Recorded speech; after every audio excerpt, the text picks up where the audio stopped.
What we know, a lot of Zimbabweans have moved out. One of the biggest streams of revenue is money coming back into the country from Zimbabweans living abroad. Zimbabwe was once known as the bread basket, but it suffered decades of economic decline. The former president pursued policies including the seizure of those commercial farms, money printing that led to hyperinflation. The country has not been able to borrow since 1999. It owes the World Bank, the African Development Bank and the European Investment Bank money. According to some estimates, the unemployment rate may be as high as 95%. And we were speaking about Zimbabweans living in South Africa.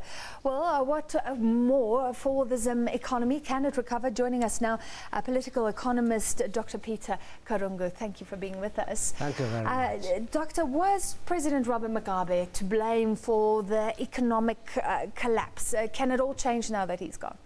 I think to start with, I must say, I always give a short perspective of Zimbabwe we knew. In 1989 to 1991, Zimbabwe had two statistics with respect. The first one, it was the country with Singapore and Taiwan with the highest per capita surplus. In other words, whatever they exported minus what they imported, the surplus was so high, divided by the population, it was the second highest in the world. Wow. Number one. Number two, still is one of the countries with the highest literacy level worldwide, even today. Number three, it still had one of the most well-structured infrastructure. Even today, we can argue it still has. So, what am I saying? Given what I said, it can be better. A, because it has some of the most brightest people across the board.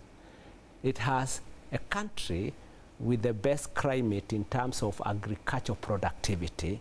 It had minerals of any untold proportion. So I think we're going to see it. It will change. Why did it get where it was?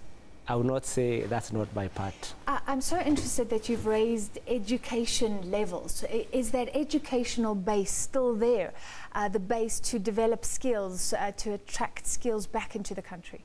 There is an argument across the board.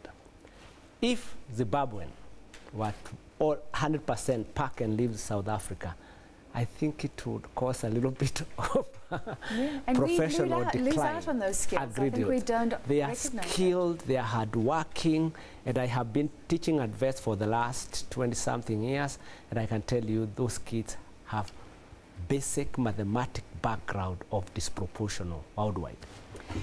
Say all the right economic decisions are made now. How long could it take for the economy to recover?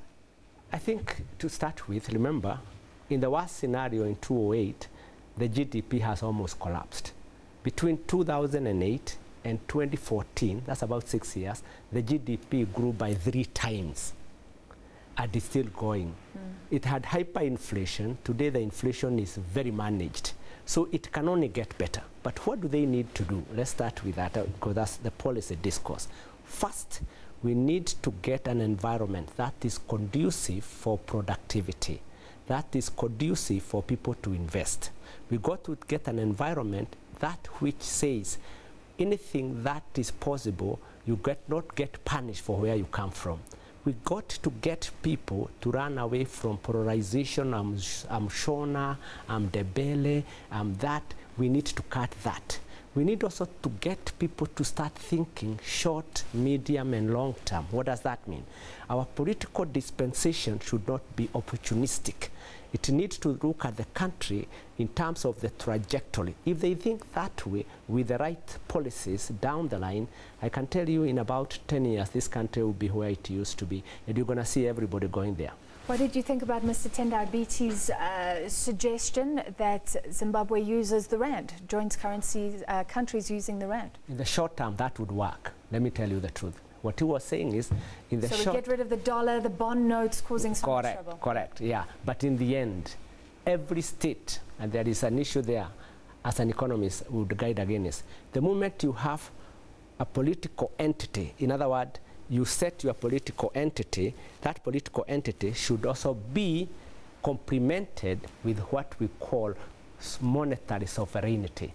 You can't have political discussion in Zimbabwe setting a different policy framework and still depend on the monetary sovereignty of South Africa in the long term. In the short term, yes, but in the long term, Zimbabwe needs to own its own monetary sovereignty. In the short term, Zimbabwe needs money. It's in arrears. So how does it get that funds, and how does it get investors keen to come in immediately? You ask me, if I had money, I would be the first to go. But listen. To go in? To go in. The truth is, well, that's a good sign. Convince everybody that it's worth it. Yeah. We'll do it. But let's understand that from 2001, that country was indebted to IMF. They have already paid the debt already.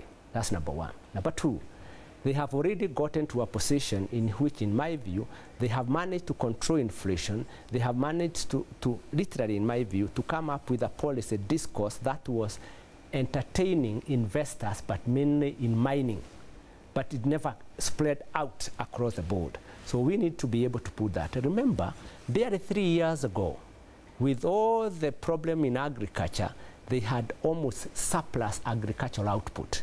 So complement that with good political discourse of what we are seeing today, we can only ask for the better. I'm excited about Zimbabwe. That is so good. And you've spoken about mining. Zimbabwe had incredible laws which protected local investors. Do you think it can find that balance to protect local investors, or does it have to change that regime completely? Because we know it has been a deterrent. Look, it is in the common interest of global trajectory of humanity that the indigenous people have to benefit from the resources underneath within their boundaries. That's a fact. It cannot be negotiated.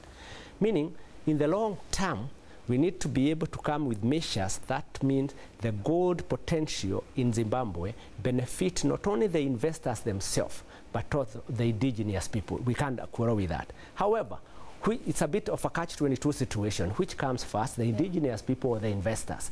It is the investors knowing in the long term they have to empower the people of the country for there to be security. Common sense says the greatest threat of mankind today is nothing else, it's inequality. Even if we get a new change and people are so poor, majority, and people are made helpless in economic terms, we can't afford to see sustainable, democratic dispensation of our wish. Emerson Mnangagwa, finally we're running out of time. What do you think of him? Some say he knows business. I wouldn't talk politics, I'm an economist, but I would say any change in Zimbabwe is positive, except to tell the Zimbabwean three things. First, patience, hard work, and run away from polarizing yourself against tribes. Also remember, you are accommodated by the diaspora. Let the diaspora come and invest with you, because I know a little bit of that country. They can be a little bit inward looking. The moment you say, listen, it is not who you are, it's what you can bring on board with a commitment to empower others, not you alone. You've convinced me. I would invest if possible. Thank you very much. Most welcome. Was economist Dr. Peter Karungu.